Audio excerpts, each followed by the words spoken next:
summer in terms of changing neural pathways to eventually think and feel in new ways? The whole process is so much like how roadways work.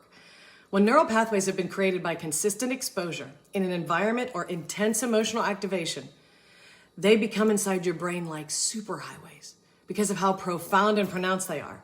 So to repeat, when an emotional experience is incredibly intense, or when you've been exposed to a consistent formative context regularly, the neural pathways created from those are like superhighways.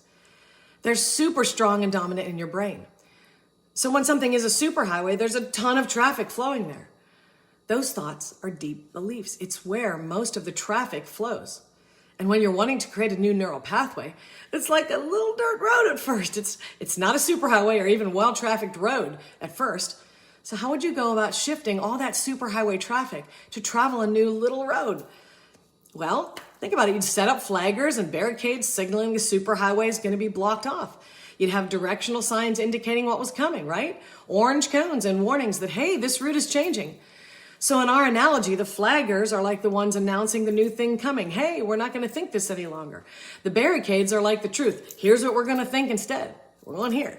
The directional signs are like everything in shift, saying it, hearing it, writing it down, telling others, repeating it over and over.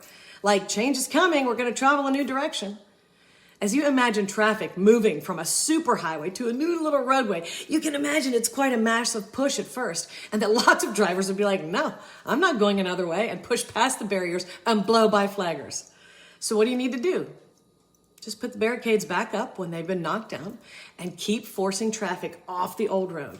The sheer amount of traffic trying to come to the new road would be rough as it would be tough going at first, requiring patience by all to make that new roadway the new route.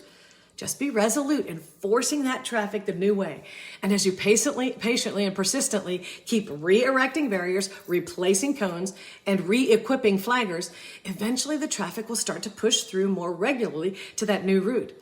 And as a trickle of traffic becomes more a regular flow, what happens then? Well, the new roadway gets expanded and worn. It becomes the known route for more traffic.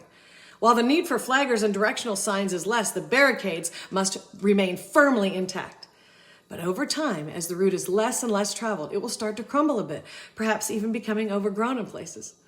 I obviously love using this analogy because it's so apt. You can see so many helpful realities about exactly what that would be like. For instance, 2 little cones are not going to be able to hold back all that traffic. And the feeling of forcing traffic from a superhighway to a little dirt path, you can tell how the effort needs to be. Or the idea of the old traffic wanting to drive down the old known route. You can sense how opening the new road will feel unfamiliar, and you'll feel and see its problems early on, like lights not being timed correctly or something. The point is, the analogy is just so robust for how this process really feels. So take from it what you will.